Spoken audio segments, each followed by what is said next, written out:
Coming up on the Men at the Movies podcast, we discuss Corey's favorite Pixar movie, Up. These characters reveal different ways to pursue adventure, dreams, and purpose, but only Russell invites people to join him in his pursuit. And in the middle of his epic adventure, what Russell misses most is a boring old curb. Adventure is out there, and let's discover God's truth in this movie. The movies and stories we love are gateways to see ourselves and God in new ways. Every great story borrows its power from a larger story, the story that's written on our hearts and woven into the fabric of our very being.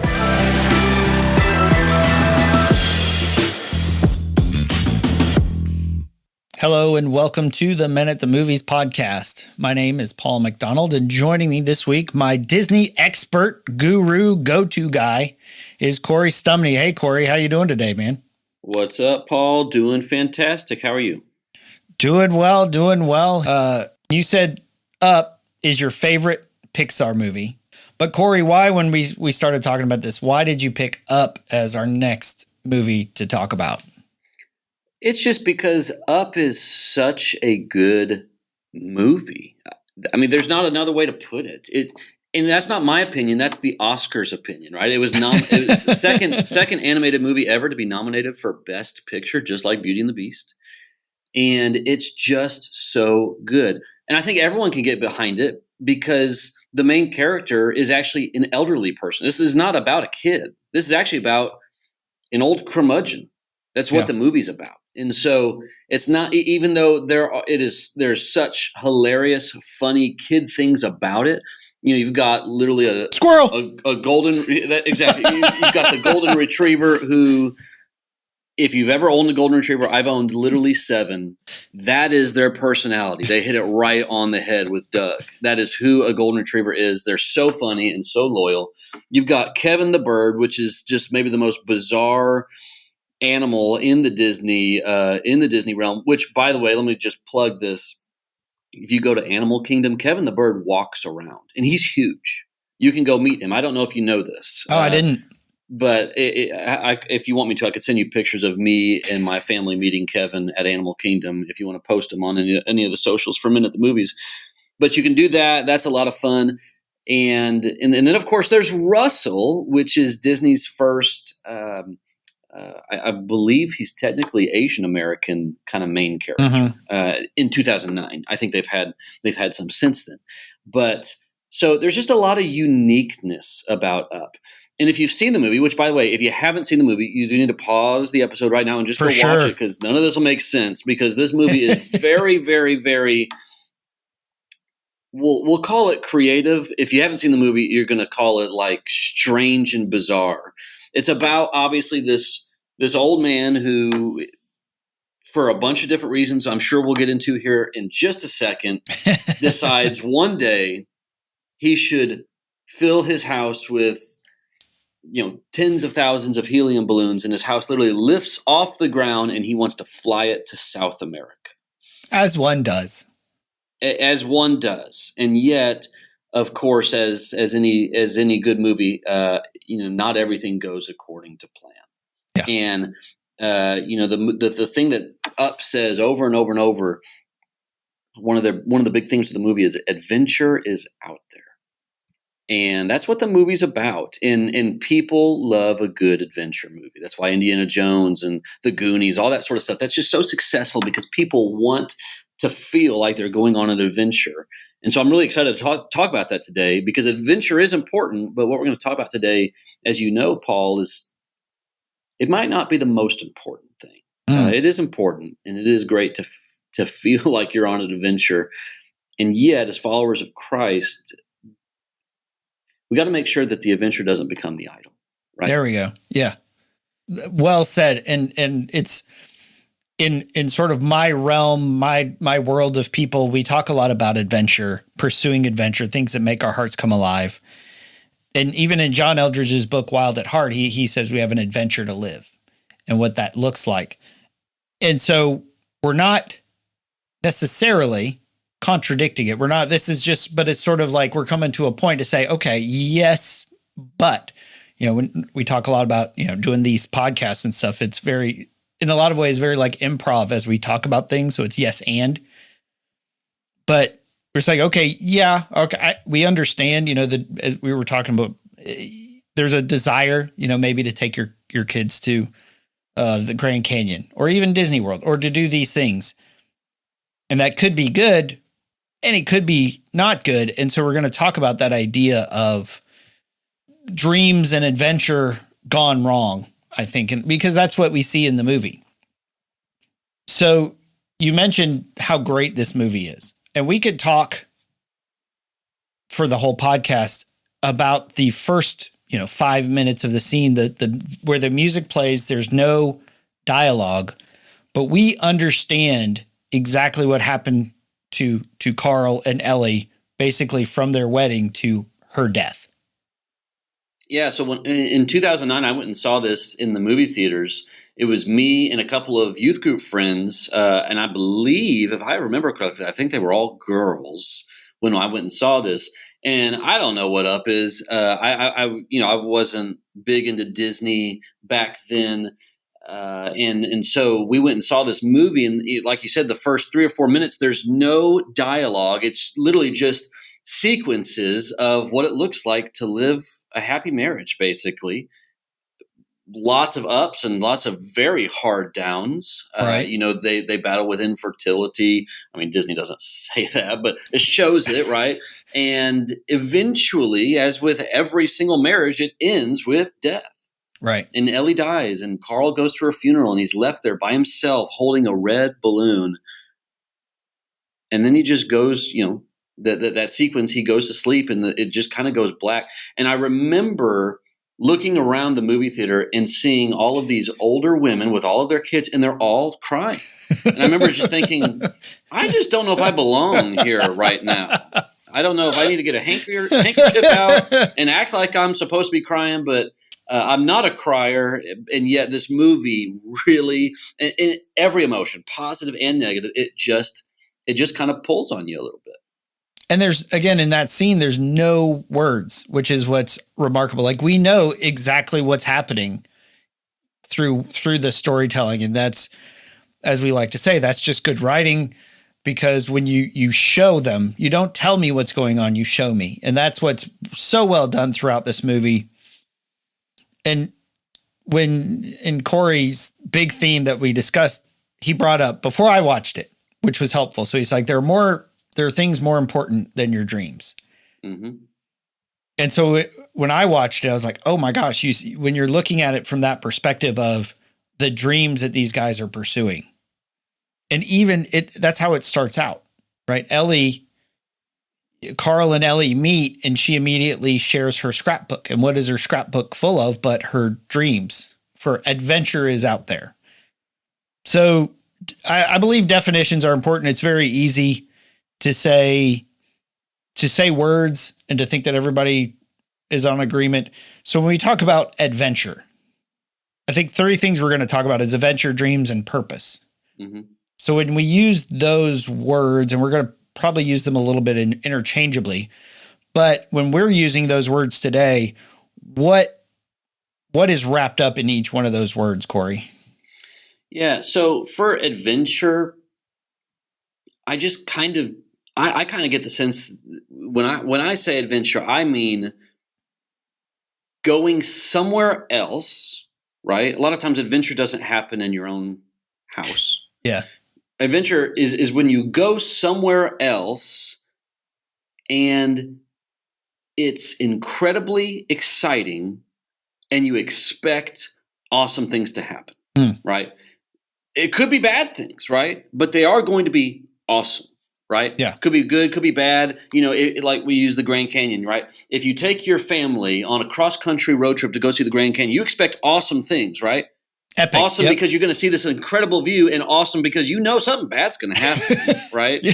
Someone's going to actually go to the bathroom in the car. If you got young kids, you might have a flat tire. Things might go sour. You don't know what's going to happen, but it's going to be exciting. It's going to be away from where you normally are.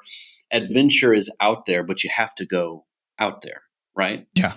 Doesn't happen in your backyard. Sort of, as you were talking, it reminded me of the National Lampoon's Vacation movie, where it's like things will happen. It will be memorable, but not all the memories will be happy ones. That's right. That's right.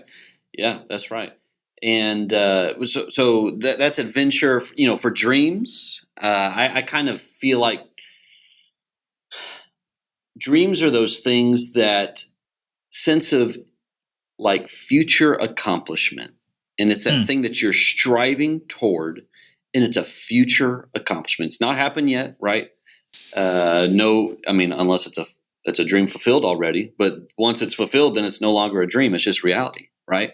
So it's what you're striving. It's a goal that you're striving toward for the future. And almost always these dreams that you have, they're always going to be positive. No one has a negative dream. They're always going to be positive, and yet they're usually big. Very few people have small dreams. I dream of finally, making sure the brisket comes out with at the right internal temperature. If any of people smoke meat, see, now you're smoking. Now you're speaking my language. Right. And that is a dream, because it's very difficult to get that brisket exactly where it needs to be. But people dream bigger than that. And so, a dream is a it's a futuristic goal. Now you're making me think of Tangled. I have a dream. Yeah. I have a dream. Yeah. Right. That's right. And so we've got adventure, which I think is very present centered. Epic, not in our backyard, memorable. Going somewhere. Dream is much more future oriented. And then purpose. Yeah. Purpose is it's that thing that you, and this is going to sound so cliche, but it is what it is. It's that thing that it's what wakes you up in the morning. Right. And so I'm lucky enough to where I have a full-time job as a youth minister, where I wake up in the morning and I don't feel like in the decade I've done youth ministry, I've never woken up and thought, oh, I have to go to work. I wake up and I just go, because there is a lot of purpose in my work. Unfortunately, there's a lot of people that don't have that, and it is what it is. Thankfully, God has not called us to find insane amounts of purpose in the things that we do. Although, hear me out, I'm not saying that that God doesn't want you to find purpose at the bank that you work at. He does. But there are greater areas of purpose that every Christian can latch on to. And that is why you can wake up, and although you think, oh, I got to go to work, you can wake up and think, and yet I know there's going to be a big opportunity at work for me today. Right. And we're hoping that that's obviously a kingdom focused opportunity at work. And so adventure, dreams, purpose, they all can walk hand in hand, although they are all different a little bit as well. Yeah. Purpose, much more internal. Yeah. Internal, usually quiet. A dream it can be internal, but usually, read any life coach are going to say, write it down, verbalize it. You've got to make it public. Yeah. People got to know what you're going after. And then of course, adventure. That's just like you said, the present, going somewhere. Let's do this. It's exciting, happening right now, sort of thing. Yeah, it's about experiencing something. Mm-hmm. So we've got that, and we can see sort of how those three terms are going to interplay through this movie. Starting with, let's take a look at Carl. And again, this idea, there's a lot of push from them, the social media, the external world, our culture, in a lot of ways to say, whatever you can dream it, if you can dream it, you can do it. And just if you pursue your dreams long enough, you can make them happen. That idea that if it's our dream and we own it and we work hard enough, we can accomplish anything set before us. You can, even our kids, you can be whatever you want. And Corey, you had mentioned earlier about dreaming to be a basketball player. It does not matter how hard we want it. It's not going to happen. Right. We're just not gifted in that talent and that ability. And I think what the challenge and the struggle and the issues that we face is when we confuse these roles. As you mentioned, if you're working at a bank, it's hard sometimes, I think, to find a purpose. If you're working, I have a buddy who works, he's a lineman for AT&T. He loves his job. He's outside, flexible hours, all this. There's a lot of good stuff to it. But how do we find purpose in it when it doesn't feel like an adventure, when it doesn't feel like a dream? Yeah. And I think that's the core of what we see in each of these main characters. So we look at Charles. We're introduced to him early as the hero. Right. He's the one. Adventure is out there. Squirrel. Right. Because I am very much like the golden retriever. But what we see is he's discredited.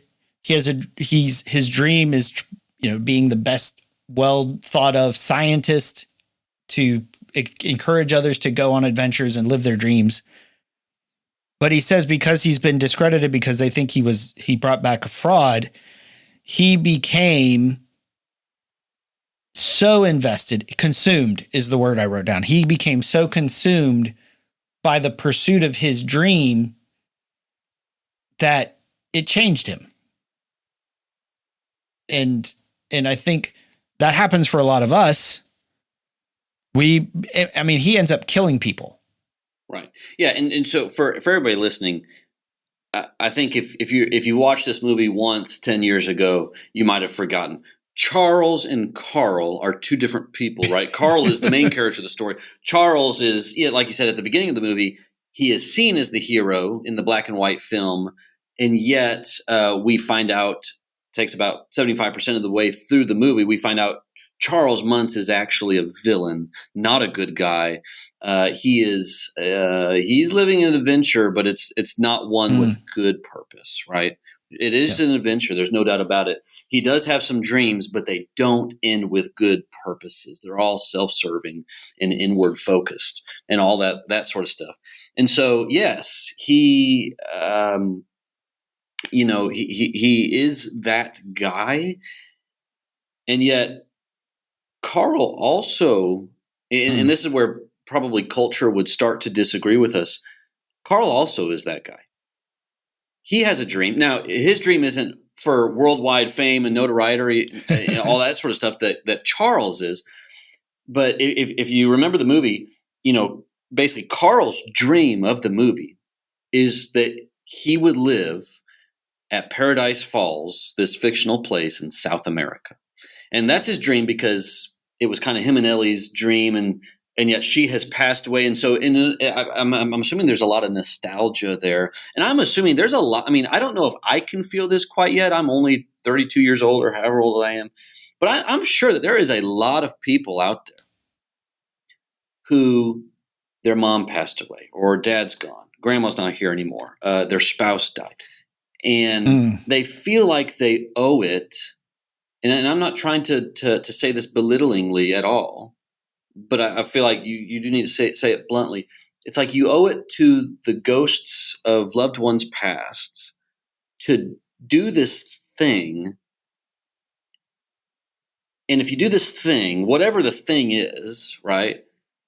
If you do that, then somehow you'll have felt like a dream is fulfilled.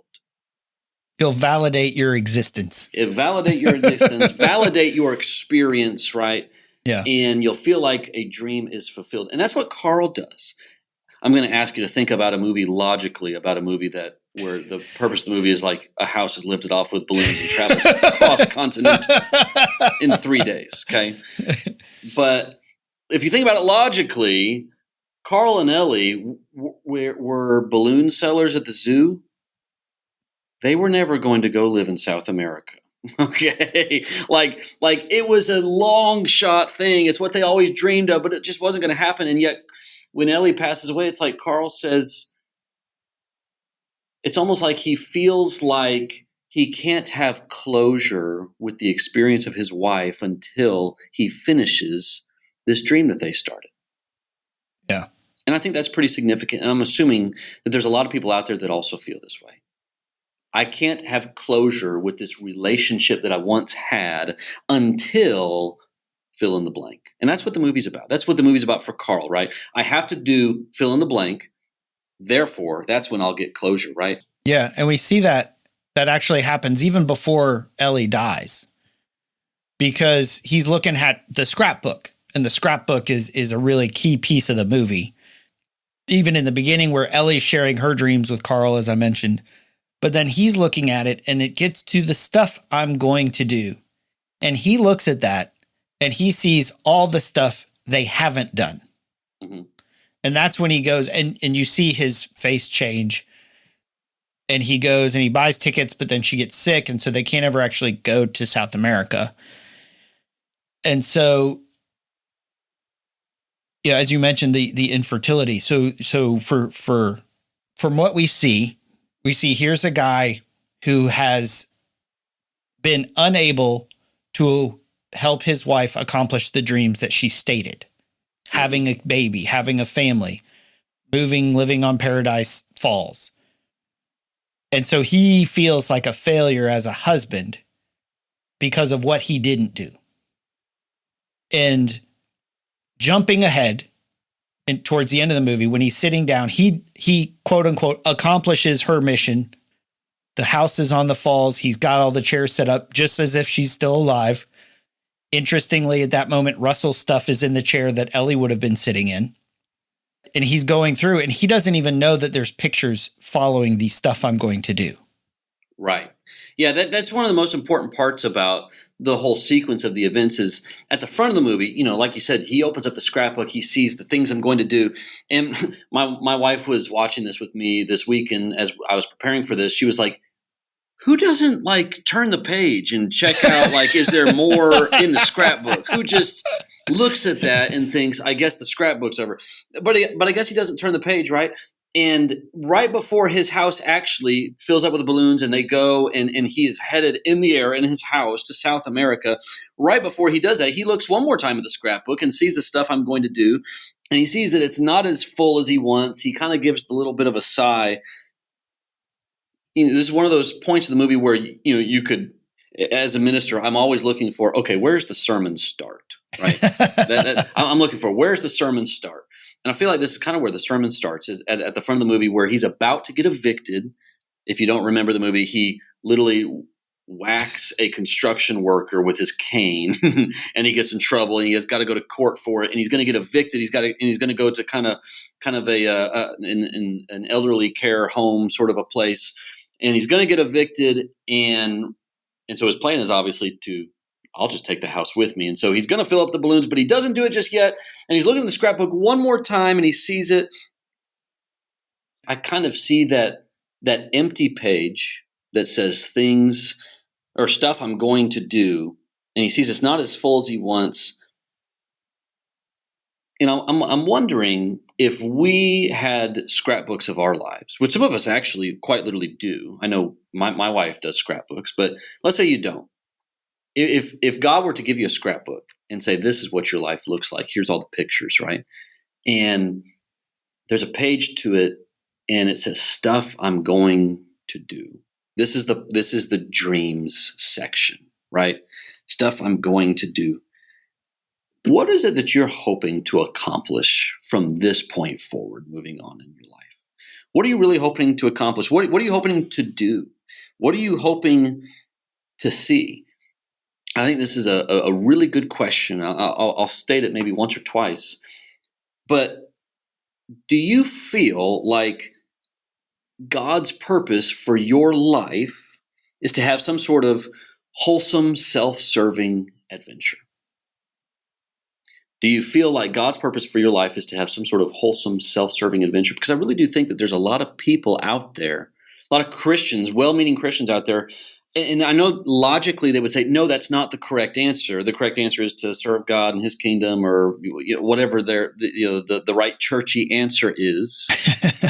And yet, if you look at their calendar and you look at the way they spend their money, it does seem like there's a lot of American Christians who assume that God's purpose for your life is to have a wholesome, self-serving adventure. And when I say wholesome, I'm meaning like a good thing, right? Like mom, dad, the 3 kids, and we're taking pictures at Yosemite, or we're taking pictures at the beach, or whatever. This isn't The Hangover, right? It's not The Hangover. It's a good thing, right? It's a good thing, and yet, if the adventure is constantly just about what's the picture I can put in the scrapbook or Instagram or whatever it is, then it does become self-serving eventually. And I want to just say this right now very clearly. There is nothing wrong with vacation. Like the purpose of vacation is to serve yourself and to serve your body and to serve your soul and to serve your emotions as a break. There's nothing wrong with vacation. But if vacation or adventure becomes the thing that's most important, then it becomes the idol. Yeah. And I really do think that there's a lot of Christians out there who I know they wouldn't say that's the answer. And yet if you look at their calendar and you look at their bank accounts, the vacation or the adventure, that thing has become the idol. And their goal in life is just to fill up the scrapbook with all the good pictures. Mm. Are there more important things that should go in the scrapbook? Are there more important things that should go in the scrapbook? Because again, one of the things that I know that we talked about before we had this conversation, one of the big themes that I think this movie spiritually you can walk away with in this movie, one of the big themes is that there are more important things than your dreams. There just is. There are more important things than your dreams. And that's countercultural. It is our culture says, follow your heart, go after it, find your purpose, right? Discover yourself. Well, what's the problem with that? Jesus doesn't say find your purpose. Jesus says your purpose is found in me, right? Jesus says, don't discover yourself, deny yourself. Well, that doesn't sound like an adventure, right? But sounds like a diet. Yes, it does. And again, I don't want anyone to hear that Corey is the fun killer, because I'm not. I'm going to Disney World this Friday. Right, you're the Disney guy. I'm not. I don't want to be the fun killer, but I do want people to hear that there are more important things in life than just simply having an adventure. There are more important things in life than your own dreams. And we talked about this as well, Paul. Your dreams might be from God. Mm-hmm. The university that I went to, the president of the university is a failed missionary. It's part of his testimony. Is God put a dream in him to go wherever he went. I don't remember where he went. To go wherever he went and preach the gospel. And I don't know what happened. I don't know the story. I just know that he felt like it was a failed thing. And so sometimes maybe the dreams that God puts in our hearts, this is kind of a tough lesson. Maybe sometimes the dreams that God puts in our hearts aren't always dreams to succeed in. But maybe it's something to go after so that we might fail and grow, or fail and lean on him, or fail and learn. I don't know what it is. Yeah. But dreams are not the most important things. And didn't Paul want to go to Asia, but he felt thwarted by the Spirit? Right. And this whole idea, I love this, the idea about the how our dreams and our purpose and adventure can become idols. I mean, if you've listened to this podcast at all, you definitely know that we are not anti-adventure, anti-dreams, any of that. We're like, no, follow your heart, follow your passion, follow God. But we're holding this in attention. And that's why I'm excited about this conversation. We're like, okay, well, let's ask some questions. And we don't necessarily have all the answers, but it's possible to be on the wrong side of the balance sheet, the wrong side of the canyon, as it was. And I remember when I went to Uganda the first time, and it was my first time on a mission field, and I'm sitting in the airport with one of the leaders of the groups, and we're talking about it. And, in those countries where you have those remote villages, you have a lot of supernatural beliefs where idols actually exist. People actually literally have family idols. And so we're talking about this idea of idols and how for Americans, Western culture people, we kind of diminish, nobody's got a, statue. Not too many people have statues in their houses that they're worshiping, they're praying to, they're bowing down. They don't have those sort of the caricatures of the idols that we think about.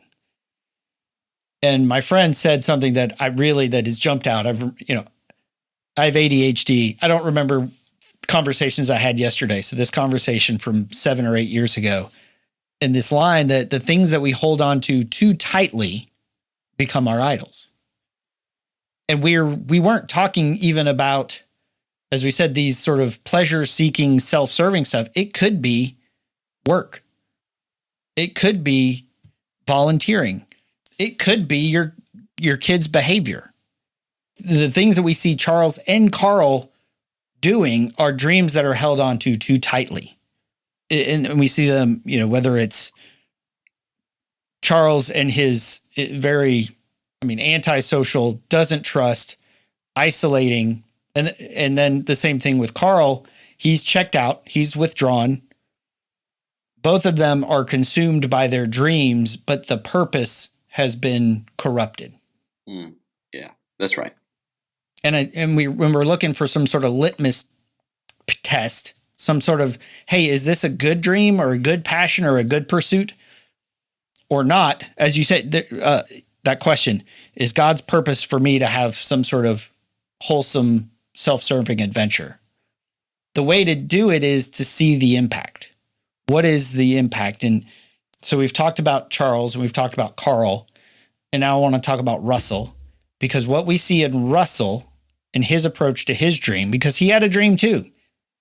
His dream was to get his badge, his assisting the elderly badge, right? Sweat Lodge 12.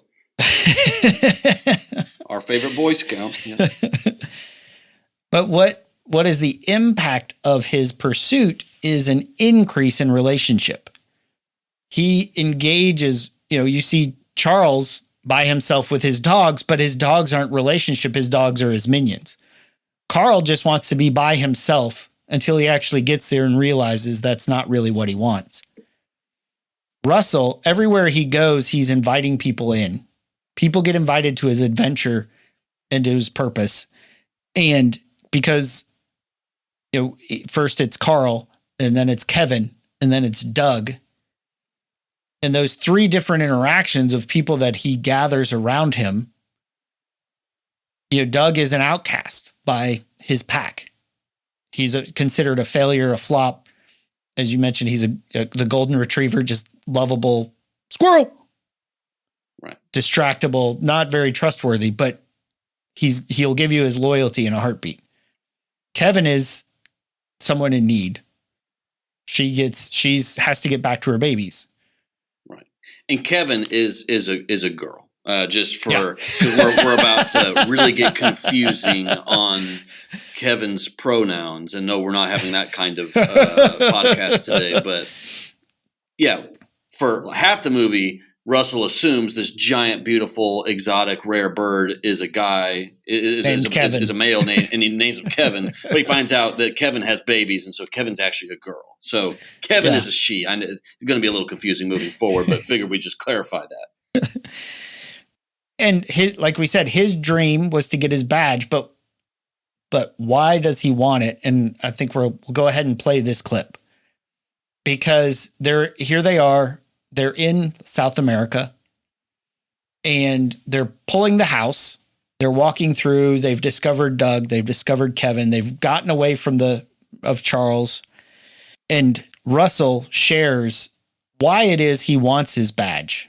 What it is he's actually seeking. As we said, the purpose behind his dream, behind his adventure, actually has very little to do with the actual getting the badge. You know what, Mr. Fredrickson? The wilderness isn't quite what I expected. Yeah?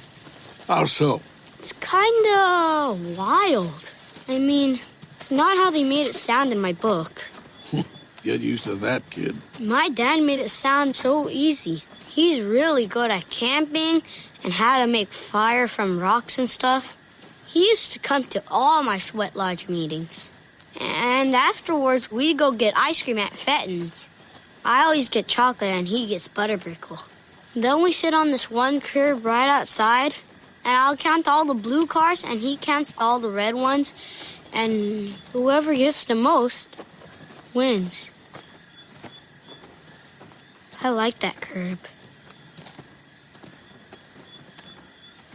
That might sound boring, but I think the boring stuff is the stuff I remember the most. We're going to unpack all of that here in a minute, but I love that part where the boring stuff is what I remember most. Several years ago, my brother and I took my dad to Scotland to celebrate his 60th birthday. And we went, north. We drove through the Highlands. We visited the William Wallace Monument. We played golf. But my favorite times were when it was the three of us having meals, sitting down and eating together.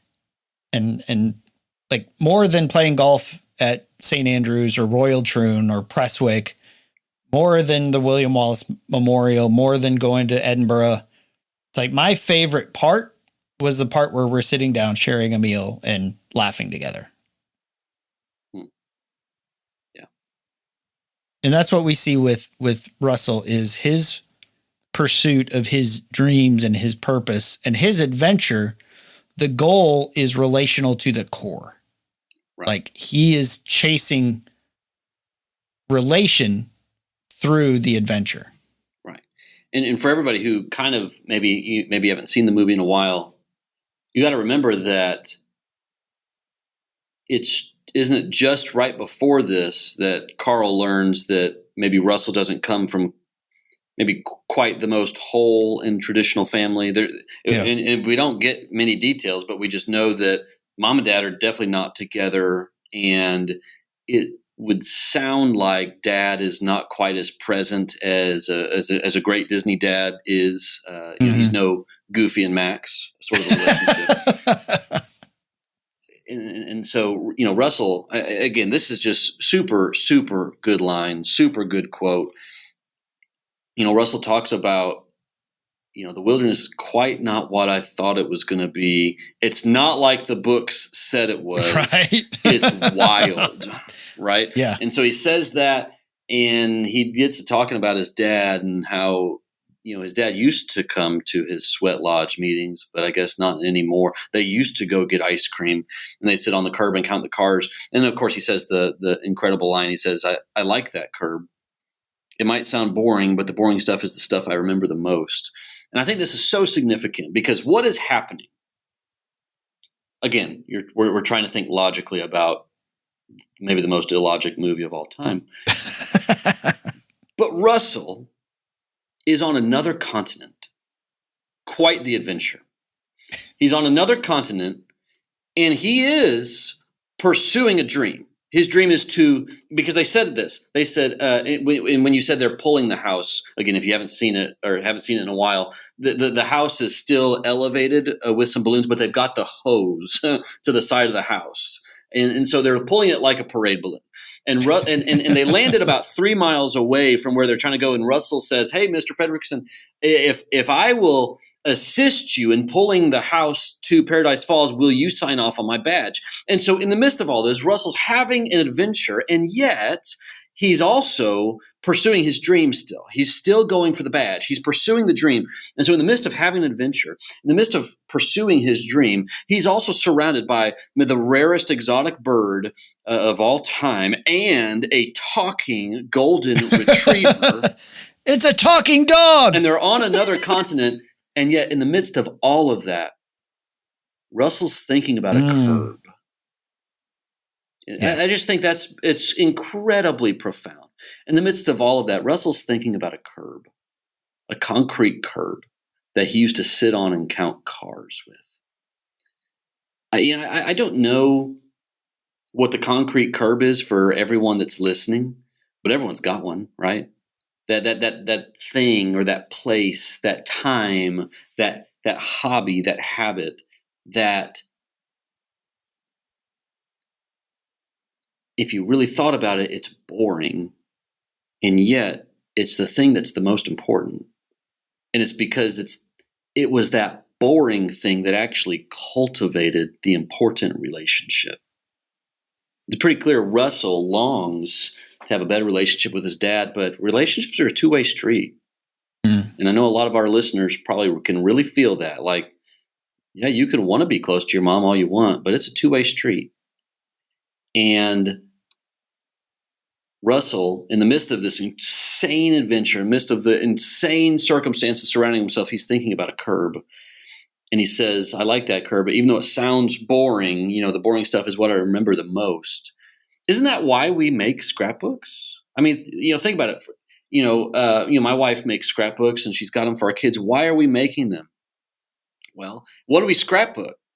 We scrapbook, of course, all the Disney trips. We scrapbook when we go on vacations. We scrapbook when we have the huge Christmas opening every, on the 25th. Yeah. We scrapbook all these really big kind of adventurous moments. And I think we do that because in 7 years, we'll forget about them. Maybe, this sounds weird, maybe the adventure is a lot more forgettable than we realize. Maybe the adventure is a lot more forgettable than we realize. And actually, it's the boring, mundane things that relationship thrives on that we remember the most. You talk about your dad in Scotland. I actually really got to know my wife while we were both studying abroad in Greece. And we were living in Athens for about 4 months, and we had some time to go to all these different places. And we were on a 10-day trip in Israel. 10-day trip, and Israel's about the size of Ohio. And so we're on this big tour bus. We're driving around, and we are seeing incredible. I mean, we're touching the rock that most people believe Jesus was crucified on. We are seeing. I'm picking stones out of the river that David would have picked stones out of to get this, to kill Goliath. We're doing all these amazing, unbelievable things, and you would assume, well, if Corey and Megan, if they kind of if they kind of became a thing over there, maybe they first held hands when they were, touring Bethlehem or whatever. I mean, Megan will tell you, like, it was on the bus ride. That's it. It's on the bus ride. The stuff that you wouldn't remember ever is actually the stuff that I remember the most. And it's because that's where it cultivated a relationship. Could it be that maybe adventure is a whole lot more distracting than we realize? We assume that adventure is the thing that's going to fill us with a lot of purpose, a lot of happiness. But in reality, adventure is just distracting us maybe from the most important things, those relationships. Because again, why do we take all of the pictures? It's so that we don't forget. If we were confident we wouldn't forget it, then we wouldn't take the pictures. That even though the theme of the movie is adventure is out there, Russell finds that once he's out there, he longs for the boring. And I think that's a really profound thing. And I think it's probably true for a lot of us. And it might be hard to kind of accept that if you're not living a big adventure. And a lot of times maybe that's not your fault. Sometimes you just don't. I mean, adventure costs money a lot of the times, right? So adventure is not always the most accessible thing to everybody. And so maybe you do live in a boring, mundane thing. I would just like to remind everybody that I think maybe God works best in the boring, in the mundane. Because here's the deal. Even though the Israelites all saw God split the sea, that is not the thing that drew them into relationship with him. And that's crazy. You assume if I saw God split the sea, I would never turn my back. Well, we got estimated 2.2 million people that would beg to differ. The exciting, huge scrapbook moments of our lives maybe are not the most important times. And maybe God actually wants to meet us in the more quiet, mundane, ordinary things. And maybe that's where he does his best work. I tell our teenagers this all the time. because again, I'm a youth minister. You won't grow like a huge roadblock to the teenagers in my youth group for growing spiritually. Like a huge stepping stone is when like they go from like living from mountaintop to mountaintop, going on this retreat and this camp and this conference and this thing. And it's like in the 3-month valley between those things, they're like, I'm not close to God anymore. I just got to get to the next thing. Right. A really mature teenager is like that they're the kid that's like, they don't need the mountaintop. They're fine with being with God on Tuesday morning. They're fine with being with God on Tuesday morning. And I kind of feel like maybe a lot of us Christians maybe occasionally need to set the dreams of spiritual scrapbooking aside and just say, I think I could just find him this week. Where's your curb with God? Yeah. That's the boring and mundane thing. I just think there's a lot to that. Well, and it works the same way with relationship. If on your anniversary with your wife, you're like, all right, we're going to do this awesome dinner, roses, champagne in the tub and all this stuff. That's not going to work if every other day of the year you're working late, if you don't care, if you're disengaged, you're checked out, you're not pursuing her, you're not, doing the laundry, emptying the dishes or the dishwasher. If you're not doing the daily stuff, the mountaintop doesn't mean anything. It doesn't stick. Right. And again, I remember it was a very paradigm shifting moment for me. I went to Colorado and I drove up Pikes Peak and I got to the top and it's just me because everybody's at home and I drove back down when I got cell signal. I was trying to call my wife and my daughter because I wanted to share that experience.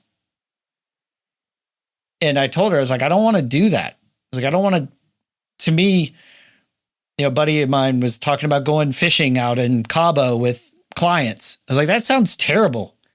Give me a rowboat with some of my best friends sitting out there for a day catching, crappie or sunfish. Give me that over some, 100-pound whoppers out in Mexico with a bunch of guys from work, clients, customers. Because adventure is meant to be shared. Yeah, I think that's good. Adventure is meant to be shared. No doubt about it. And what we see towards the end, we see Russell actually gives up his adventure for a new one. Yep. Russell, because because he sees Carl choose his house over Kevin. He needs to save his house, which is burning, gives up Kevin so Carl can take him away. Charles can take him away. So Charles can take him away, yeah. And Russell's shocked. He's like, you promised me, you crossed my heart like they did with Ellie. You said we were going to protect Kevin and we let him take him. You picked him over a house. I've got to go save Kevin. And he throws his smoke lodge badge, belt, whatever, the sash. He throws that away. He doesn't care about getting his badge anymore. He cares about rescuing Kevin. Right. Yeah. It all of a sudden it becomes very clear that that Russell's purpose has changed.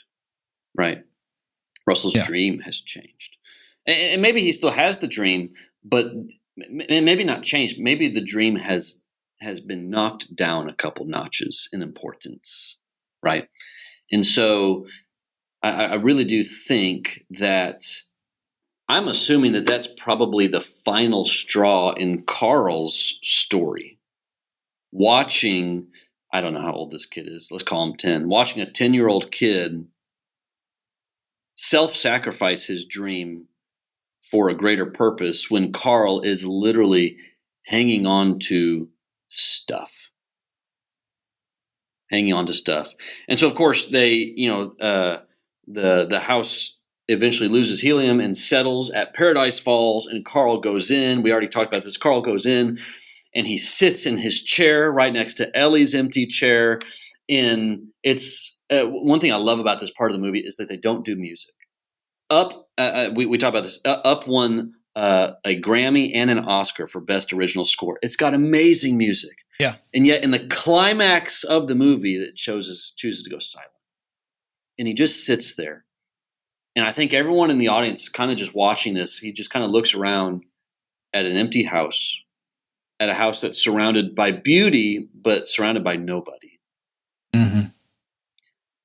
And I think everybody feels what Carl feels, which is, I don't know if this is a great way to live out the last of my days alone.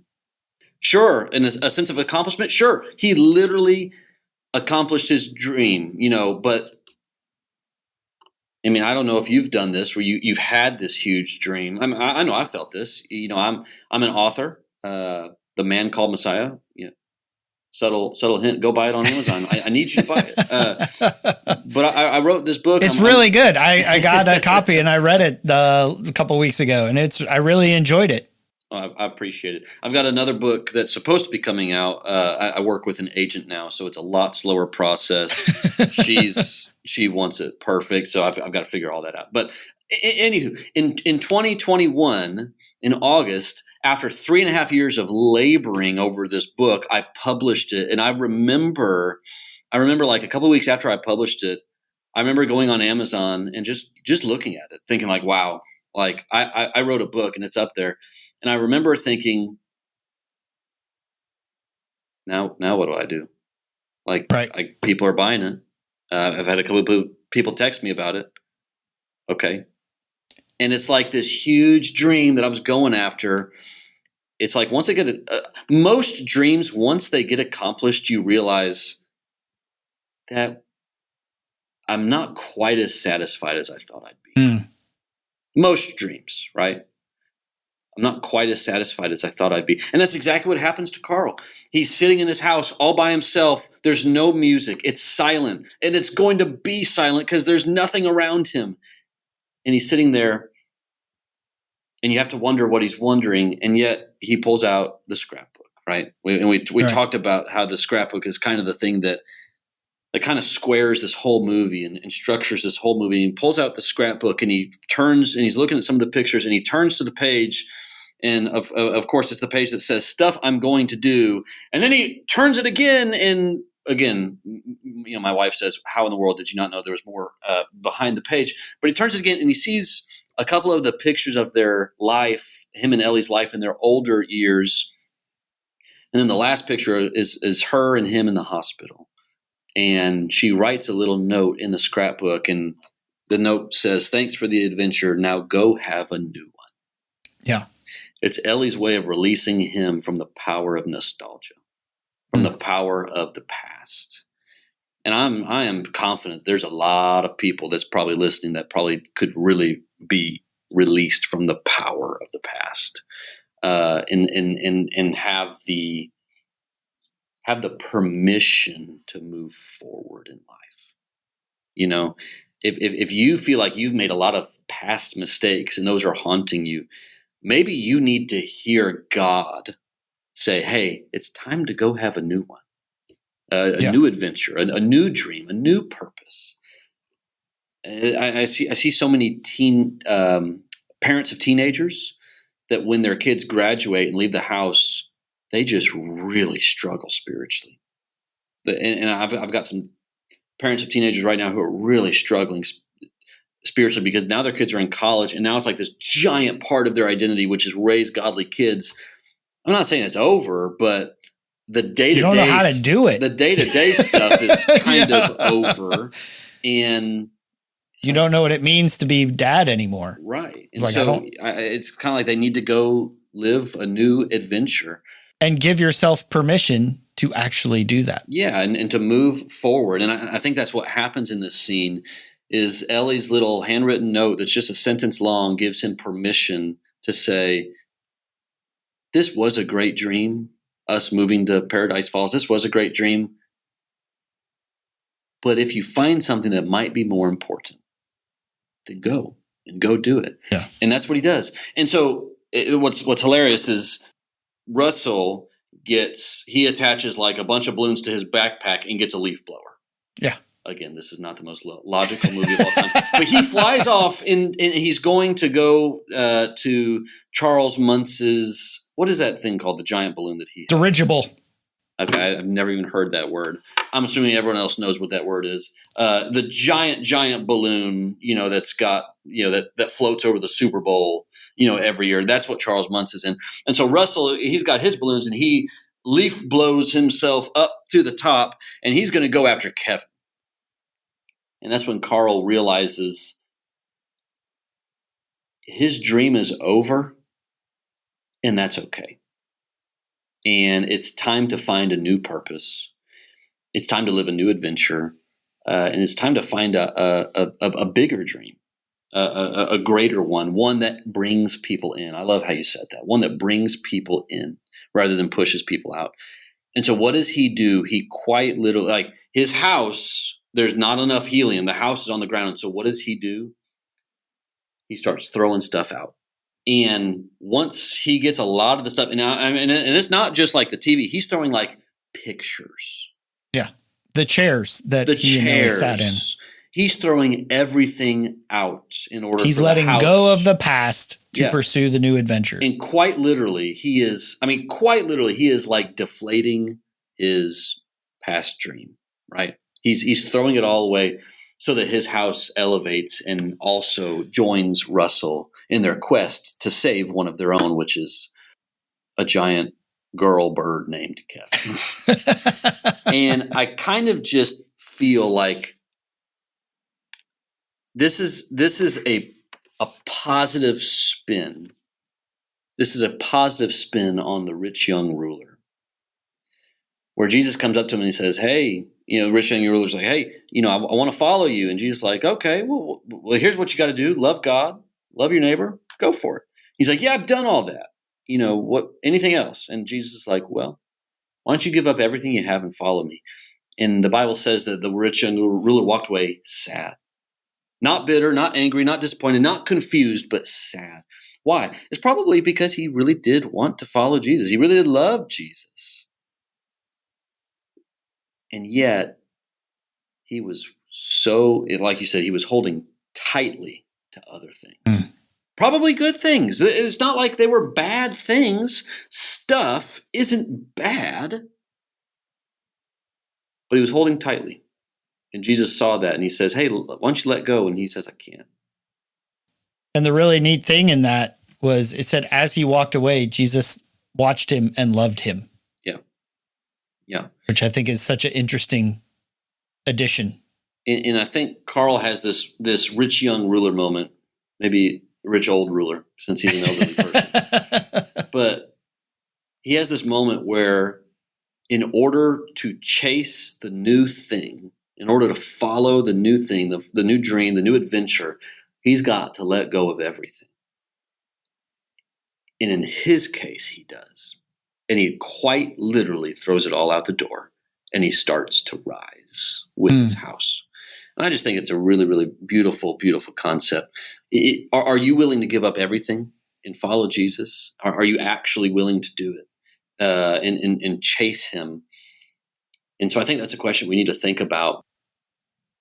So as we sort of wrap up, I want to play this clip from the end of the movie, because when they get back, Carl does sign the paperwork, so Russell does get his badge. But what started as a pursuit of a badge for assisting the elderly to become a senior explorer actually results, because he's able to release it and let it go, he actually receives much more than he was originally pursuing. For assisting the elderly, Russell, is there someone that... Excuse me. Pardon me. Old man coming through. I'm here for him. Congratulations, Russell. Sir? Russell, for assisting the elderly and for performing above and beyond the call of duty, I would like to award you the highest honor I can bestow. The Ellie Badge. Wow. And he pins on the bottle cap that Ellie had given Carl, like 70 years previously. When they were kids, yeah. Right, to say, hey, you're in my club now. And so what we see is Carl extending that sense of belonging and really, hey, you're a part of my adventure now. And we see that the movie closes in a very powerful scene of a sign sort of saying, hey, this is a new adventure they're both going on, of them sitting on the curb counting cars. Yeah. And so they're sitting on the curb eating ice cream, counting cars. And it's obviously just a very, very clear nod to what Russell was talking about in the wild wilderness, which is he was thinking about a curb and thinking about what that curb offered. Because it's not about the boring thing. It's not about the curb. It's what the curb offers. Mm-hmm. And the curb offers a relationship. Whereas sometimes adventure doesn't always do that. Mm. Sometimes it does. But if you can find that boring, mundane, routine thing that offers something of incredible value, I think that's more valuable than an adventure in and of itself. And so the movie ends with Carl and Russell sitting on the curb eating ice cream. Obviously, we don't know where Russell's dad is, but he's not around. He wasn't at the badge ceremony. And so it's a very clear nod that Carl is becoming a fatherly figure to someone without a father. And in doing so, yes, while Carl's heart still, I'm sure, hurts at the absence of Ellie's presence, in a lot of ways it heals by finding greater purpose in becoming a presence for somebody. And I just think it's a beautiful way to end it, a beautiful way to finish off a crazy, crazy movie that gets at every single one of your emotions. It's just a reminder that while adventure is out there, sometimes it's just better to sit on the curb in relationship with people, doing the things that don't require scrapbooks. Well, Corey, thank you once again for offering your Disney expertise and talking about this awesome movie. So yeah. I appreciate your time.